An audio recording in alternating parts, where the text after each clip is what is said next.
Bonjour, bonsoir à tous, youtubeurs et fans de doublage, je me présente. Je suis Gamache, je fais du doublage sur cette chaîne, et je n'ai pas l'habitude de faire de critiques, ou de faire de reviews de vidéos. Je ne suis pas Mayolek, je ne suis pas le siège à critique, mais j'avais envie de donner une opinion.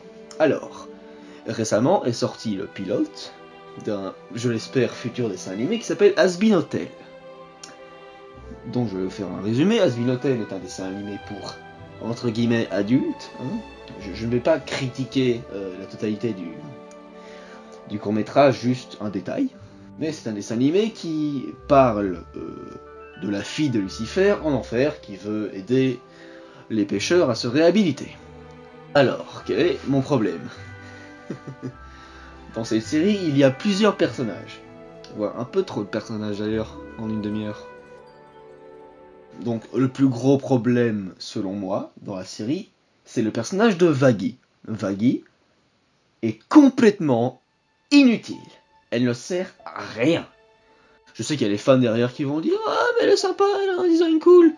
Oui, elle a un design plutôt cool, j'aime bien la croix qu'elle a sur son œil, j'aime bien sa lance, j'aime bien sa couleur grise.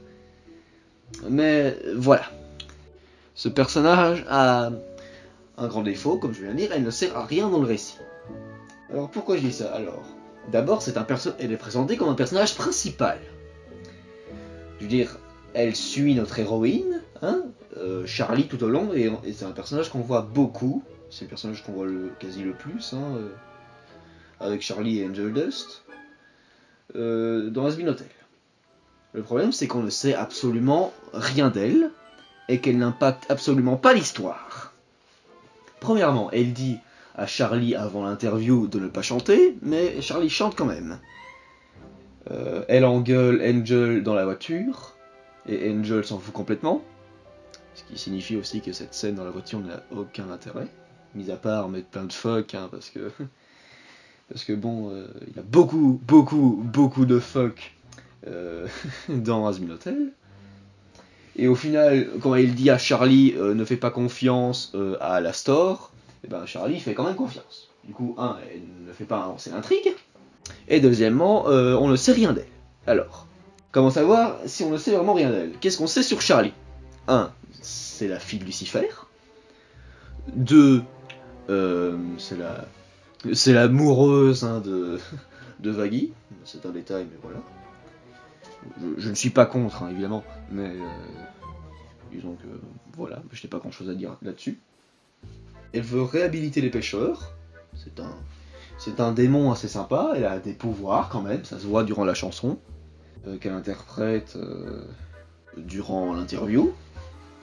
Charlie a un tempérament plutôt positif, très joyeux, très énergique, elle chante bien, elle adore chanter d'après Vaggie. Et c'est à peu près tout pour elle. Bon, on va passer. Bon, qu'est-ce qu'on sait sur Angel? Alors, c'est un acteur pornographique, c'est un travesti, il sait se débrouiller avec des armes, il a le pouvoir de rétracter ses bras et des mitraillettes dans son corps, ce qui me perturbe un peu, parce que je ne sais pas comment ça marche. Il adore faire des blagues grossières. Il va essayer de se taper à peu près tout le monde. C'est un gangster, il a une sœur, et il est ami avec Cherry Bomb, et il sera le premier test pour l'hôtel de réhabilitation, ce qui sera malheureusement un échec. Voilà. Et... Ah non mais attendez, il y a aussi Alastor. Attendez, dernier point. Qu'est-ce qu'on sait sur Alastor?